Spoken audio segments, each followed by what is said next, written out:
Buvo revoliucija Lietuvoje, buvo perversmas organizuotas, buvo sukilimas. Perversmas, nes nuversta Tarybų sąjunga. Jisai sako, perverti situaciją, perversmo nepadarė. Aš noriu pabusti iš šito blogo sapno. Ir aš norėčiau užduoti jums klausimą, kad jūs man pakomentuotumėt tai, kas vyksta šiuo metu LRT.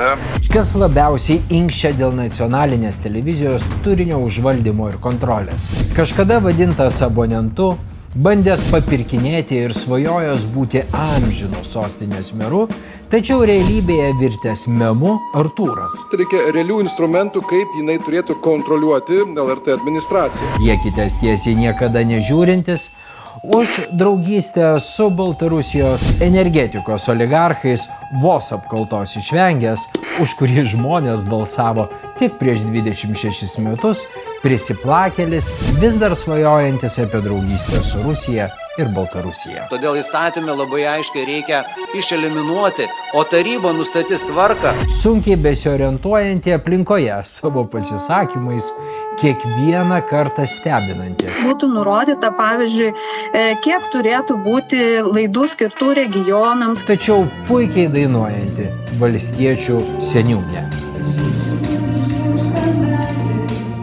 Ir aišku, šiam paradui diriguojantis, kovo 11 vadinantis perversmu, teigiantis, kad Lietuvos niekada nebuvo, nes visada buvome Baltarusija, šūdmaišio draugas, antisemitas, kurio akise nenori matyti net pats vengrų Orbanas. Šitas mūšis dėl LRT, kas laimėjo?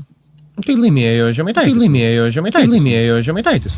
4 komunarų kryžiaus žygį palaiko kiekvieną dieną meluojanti bestuburė daugumos valdžia, kuri vis dar savo atrodo labai reikšminga, nors iš tiesų jie teliko tik 1000 laikų laukusių memų ir anekdotų herojais. Jie tikrai visi tikisi, kad visuomeniai protestuoti paboto ir šiaip į tuos protestus jiems nusispjauti. Kai čia Dovidonytė, kas čia tą verkė atsistojusi. Sakė, bus mitingai. Na, tegu duoda tos mitingus, man jau žinokit, mitingai, oras atšyla, noras pakyla.